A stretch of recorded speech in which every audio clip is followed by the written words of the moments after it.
Hey, how's it going? Today I'm talking about the Finisher Framework, Part 7, Fueling and Hydration. This is Running to the Castle, a podcast for injury-prone RunDisney runners on a journey to running magical miles. Join me, Dr. Allie, as I share the secrets I've gathered as a runner, doctor of physical therapy, and coach. You'll learn the exact ways I get my clients to the castle strong without feeling broken or held together with KT tape as they cross the finish line. So, this is so important to talk about because I hear so often, and I see it on Instagram, on Facebook, wherever I'm looking on social media. I see it all the time that runners who consider themselves not really a runner, recreational runner, somebody who's walking the events, somebody who's run walking the events, I see I don't need fueling and I don't need to take water with me 'cause I'm not going that fast. So I don't need it. And I'm having this conversation with you because it doesn't matter how fast you're going, it matters how long you're out there. So, yes, somebody who's running a marathon in sub 3 hours, they definitely need the fuel because they need the fuel to be able to go that fast. Somebody who's running a marathon in 6 or 7 hours, they don't need the fuel to go fast. They need the fuel to go long. That's 6 or 7 hours out there that you're not eating or drinking anything. I'm not saying it's impossible to do, but if you want to enjoy what you're doing, it's highly, highly recommended. So, I want to talk today about what kind of fueling and hydration you could be using because you haven't thought about it before. And I will say it's not one size fits all. I am a firm believer that as long as you're getting the carbs and sugar in, it doesn't really matter what you're eating or drinking. Well, I should clarify that because beer has a lot of carbs. Most beer has a lot of carbs. I would not hydrate with that because um, that will dehydrate you.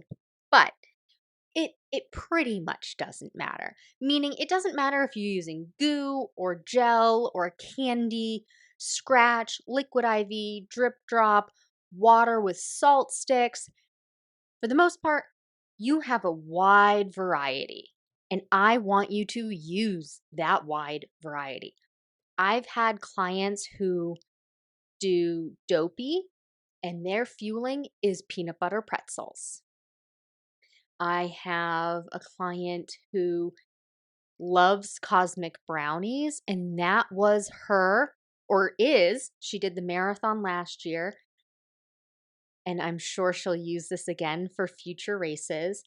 But cosmic brownies as her special treat at the mileage that she knew was going to be problematic for her, or she anticipated being problematic.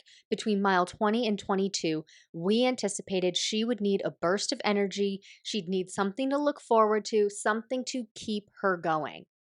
Cosmic brownies it was. 41 grams of carbs. And that sounds delicious.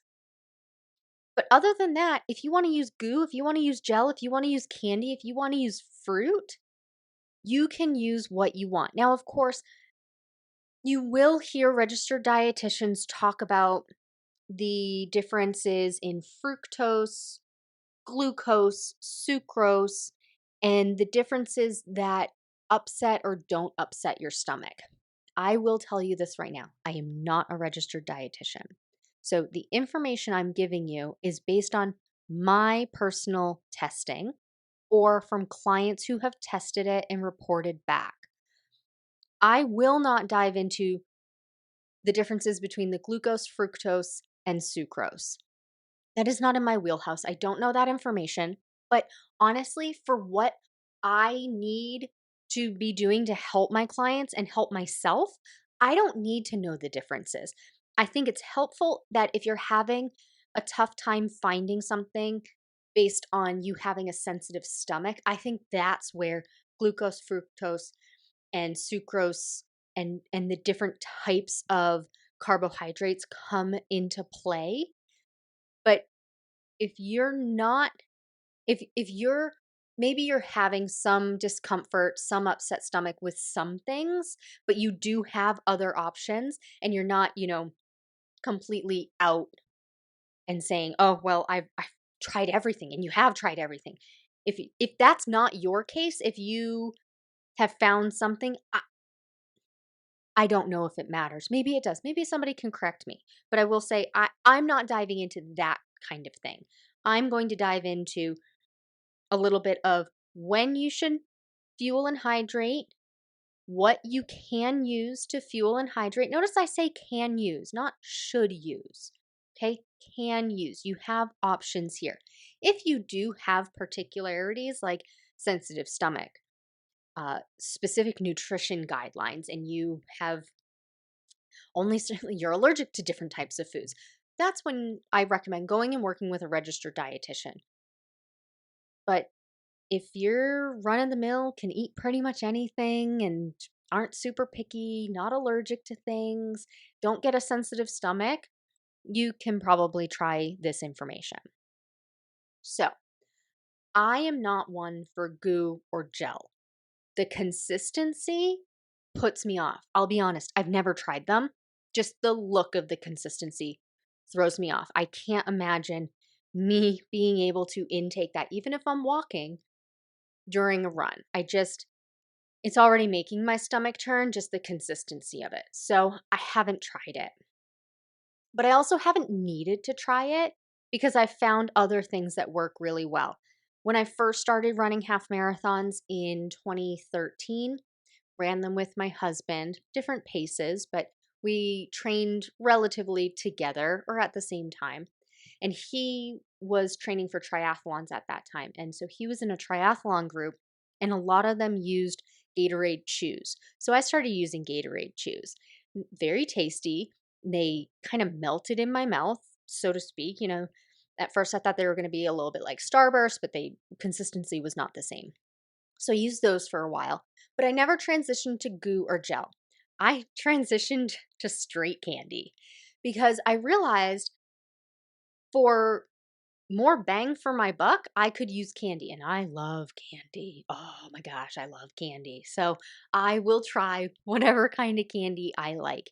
Right now, I'm really into Nerds Gummy Clusters. They're easy to eat while I'm out running.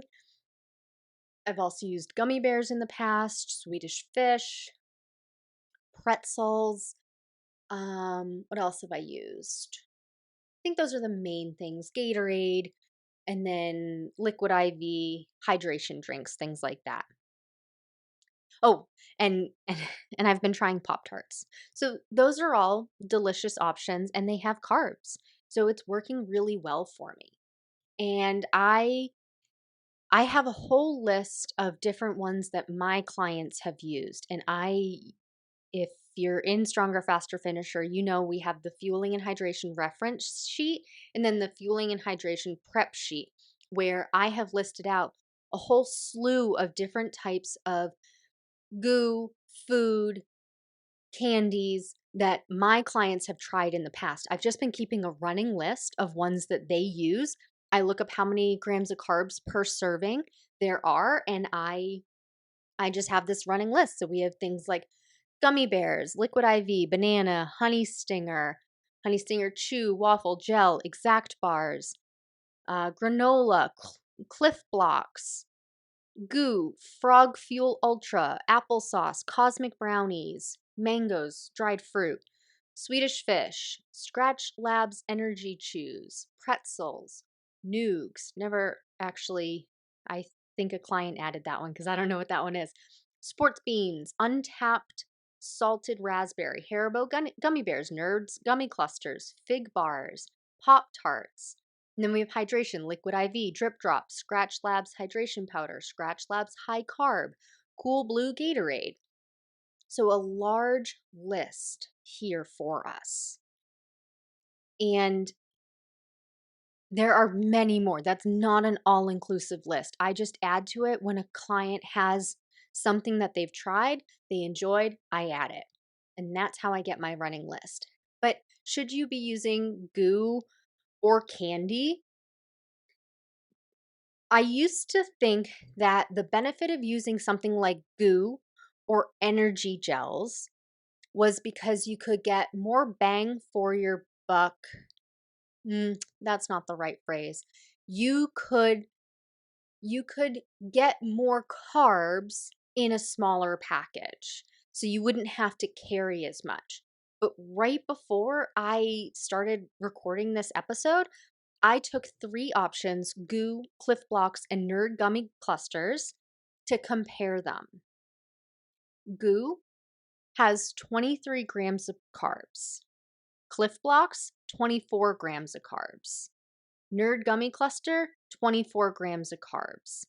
So the thinking about how big a package of goo is compared to how much space one serving of Nerd Gummy Clusters takes up, it's not that much different. So we wouldn't really be saving space in our pockets, in our vest, by using goo. Now, if you like goo and you prefer that, by all means do that. But for me, I'm already thinking about the Chills and Thrills challenge that's happening in September. And I'm thinking about, well, I'm going to be a pack mule for this half marathon. How all am I going to carry all of this? So then I started thinking, well, maybe I should be looking at goo or Cliff Blocks or something like that.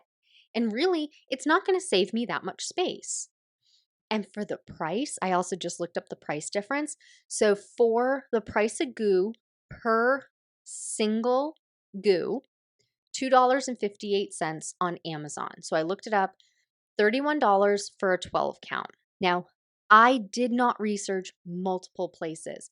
I strictly went to Amazon.com because I knew I could quickly type it in and find an answer. Somebody may tell me on Instagram that you can get it cheaper at Walmart. Okay, maybe. I just compared these three things to Amazon or on Amazon. Cliff Blocks, $2.50 per serving. So I found $45 for an 18 count. And excuse me, that's $2.50 per sleeve, not per serving. Per serving, it would be $1.25 because there are 2 servings per sleeve. Nerds Gummy Clusters, family size, $7.49 for family size, and you get 17 servings in there. 44 cents per serving. I don't know about you, but that's wildly different. Wildly different. So I'd rather, since it's not saving me space, I may or may not tolerate it for my stomach, I might as well just stick with my Nerds Gummy Clusters. I do that, some Pop-Tarts, some Gatorade, I'm good to go. I will use Powerade at the race because Disney has Powerade and I don't have a overly sensitive stomach, so I can interchange Powerade or Gatorade. Gatorade's just my preference, and I really don't like purple or yellow Powerade, which sometimes is what they have there. I'm hoping for blue, but I will take what I have to take if that's the case. But if you're listening to this and you've been thinking, oh, maybe I should just be using goo, but you haven't tried it yet and you don't really have any other reason to try it, you may consider just doing candy. But remember, we talked about in the beginning, it doesn't matter that you're not fast. You need fuel even if you're not fast, even if you're walking and not running, even if you're doing run walk intervals, you need the fuel because of how much energy you're expending when you're out there for 3.5 hours for a half marathon, maybe 4 hours, maybe even 4.5 hours if you're really in the front, 6 hours, 7 hours for a marathon. That is a long time to not replace fuel. So what we want to do is we are fueling our body technically for our future selves. So we'll carb load leading up to race day. And depending on what type of race you're running, is it a half marathon? Is it a 2-course challenge? The marathon, goofy, dopey, will determine how far in advance you'll start carb loading. Then during the race and during your long runs, you want quick or fast carbs, simple carbs. Those are the types of carbs that we think of if we gave it to a child, they would be hyperactive. We're talking cakes, candies, sugars, sodas, juices, things like that. For carb loading before race day to store that energy, we want complex carbs. Those are things like starchy vegetables, potatoes, carrots, bell peppers, fruits, apples, bananas. Those are closer towards the simple carbs, but they can also be used in the carb loading. The thing we don't want to use for fuel is we don't want to be relying on fat and protein. So I've had clients in the past say, "Oh, well, I do a protein drink before I start running, and then I do a protein drink at the end of my run." I'm like, "Okay, and what do we do for carbs?" Well, that has carbs, doesn't it? And depending on the type of protein drink, it may not. Like my protein drinks, I really like the Orgain brand. They're 30 grams of protein, 1 gram of sugar. So that only has a few grams of carbs. That will, it's 1 gram of sugar, but that doesn't mean that there's not some milk product in there turning into lactose, which is a sugar that comes from milk. But the way our body takes in energy, its first source is going to be carbs. Its second source is going to be fat. Its third and final resort is going to be protein. So it wants to use up your carbs first. Based on the Krebs cycle, how ATP is made, I'm not going to get into the biology of all of it, but that's what your body is going to use. It's going to use carbs first to produce the ATP to give you energy. ATP is used as energy in your body. And in the actual cycle, carbs are used. If your body doesn't have carbs, it goes to a fat source. If it doesn't have carbs or fat, it goes to a protein source. And in your body, if you're not getting a protein source, that protein source is going to be your muscle. So that's why people who are disabled, chronically ill, malnourished, that's why they get so extra skinny. And you can really see it's visible because they get muscle wasting with it because their body has literally gone to the protein source in the muscle. That really isn't what I want to talk about today, but that just came to mind. But we want to give our body quick carbs to use so that it doesn't go into these other avenues for energy because it's going to take longer to get that energy and it's not as efficient because it takes longer. So you aren't going to reap the benefits from using a fat or a protein source because your body's not going to metabolize it quick enough. That's why we want the quick sugars. It will take about 20 to 30 minutes for your body to use that carb. So if you take, let's say, a serving of Black Forest gummy bears, it's 11 grams of carbs. I eat that whole package. In 20 to 30 minutes, I will be using those carbs. So you're not fueling for your current self when you're on a long run. You're fueling for your future self. So I've had clients in the past, we'll call her Lisa. Lisa would wait until she was feeling lightheaded or feeling weak, and then she would take carbs in. And that would be about halfway through her race. So she did marathons, so that would be the half marathon point. She'd be feeling weak. She'd be feeling a little dizzy, a little lightheaded. Oh, this is my sign I need to eat. No, that is your sign your body is in distress and you should have eaten an hour ago or even longer before that. Don't wait for signs of distress. Fuel early and fuel often. On a long run, typically, you're going to need 60 to 90 carbs per hour for workouts longer than about an hour. Now, there is discussion between should it be 30 and 60 grams if it's an hour to 2.5 hours, I think is the time frame, and then 60 to 90 grams if it's going to be 2.5+ hours. Honestly, we should be fueling more anyway. I think people are wildly underfueled and don't realize it. I used to be one of them. I used to just take one serving of Gatorade Chews in the very beginning when I was starting to run. And be like, "Oh yeah, I feel great," because I didn't know what I didn't know. I didn't know how good I could feel. I used to think, "Oh my gosh, yes, I just went on a super long run. Of course I'm going to be exhausted. Of course I'm going to be a little lightheaded and shaky."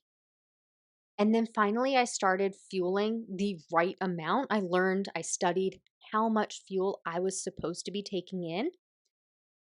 Friend, I just went on a long run that was 2.5 hours long. I I felt like a spring chicken afterward. I was not shaky. I was not lightheaded. I didn't have an upset stomach. I felt great the rest of the day. I gave Levi a bath. I had enough energy to go to my in law's house for the afternoon and hang out. I didn't feel like I needed to nap all day.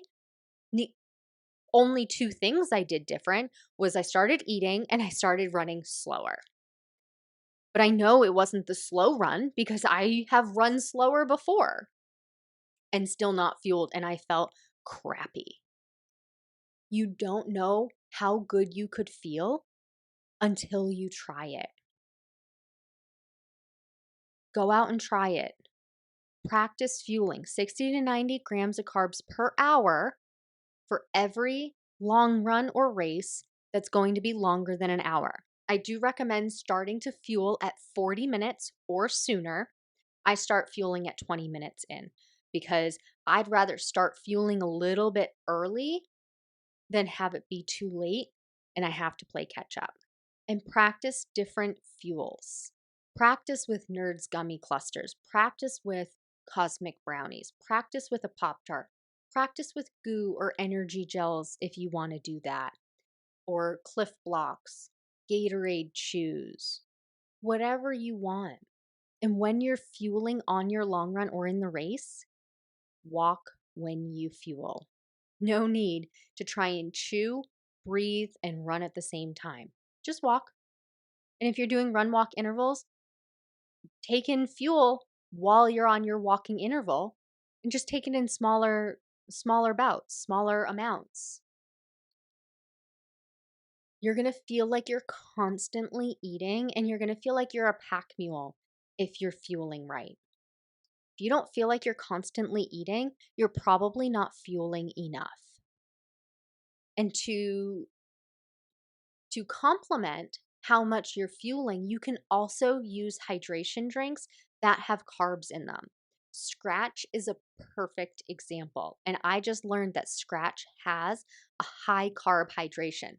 So the high carb hydration has 100 grams of carbs. Now, of course, you're not chugging that all at once, but imagine over the course of an hour and a half, that's 100 grams of carbs. Does that meet your need of 60 to 90 grams per hour? Absolutely. Absolutely. You could do the lower amount, Scratch Labs, just hydration, not high carb. It's 20 grams of carbs. You could take in 3 of those in an hour. Or what if you take in 3 of those over the course of your 3-hour long run? Then you can use Nerds Gummy Clusters as another one. You can use whatever you want. Mix it up, practice it. That's another one. Another mistake that runners make is they wait too long to practice their fueling strategy and they realize 10 miles into their half marathon, oh, pretzels don't seem good. Or Swedish fish, ugh, this is disgusting at 10 miles, but it's fine at 3 miles. You don't know that until you practice it. Or you don't know that goo upsets your stomach or that flavor of goo upsets your stomach. You need to practice it. I recommend practicing it on every single long run. Just make it commiserate with how long your long run is. If your long run is 3.1 miles and you run 15 minutes per mile as your long run easy pace, Well, that run's only going to take you 45 minutes. You technically don't have to fuel on that run, but you could practice with the goo, or you could practice with the Nerd Gummy Clusters and just take a couple. Just eat a couple halfway through that 5K distance. You literally have 2 gummy clusters to see how it tastes, to see how your jaw feels chewing that gummy cluster material. And then as the long runs get longer, you take in a little bit more, a little bit more, a little bit more. That's also the recommendation if you're somebody who gets a queasy stomach, if you have a sensitive stomach and you feel like, oh, I just can't tolerate anything when I run. It's more than likely, unless you have some kind of GI condition, disease, disorder, IBS, Crohn's, something like that. I'm not talking to you if you have something like that, but if you are otherwise healthy and noticing that your stomach is sensitive, it's probably just not trained to take in fuel while you're running. So, one thing that happens when we go out and exercise, our body shunts our blood system from our digestive tract to our skeletal muscle in our legs, in our arms, right? Remember in 5th grade science, rest or digest, fight or flight? That's talking about the different ways we shunt our blood to the different systems in our body. When we're resting, we're digesting. So our blood is shifted and shunted to our internal organs, like our stomach and our intestines. But when we are in fight or flight mode, or we are exercising and active, our skeletal muscles, like our glutes, our hamstrings, our calf muscles, they need that blood supply. So we don't have as much blood supply going to our stomach and our intestines to do all this digesting. But when we're out there running for that long, we do need fuel. We do need to digest it. So your body may not be trained to be digesting while you're out running, or not digesting all of this amount. So that's why you can't just go out on a 10-mile long run for the first time fueling and take in 60 to 90 grams of carbs per hour. I mean, let's see how many let's say that would take you 3 hours. We would need 108 grams of carbs. Excuse me. Nope. Nope.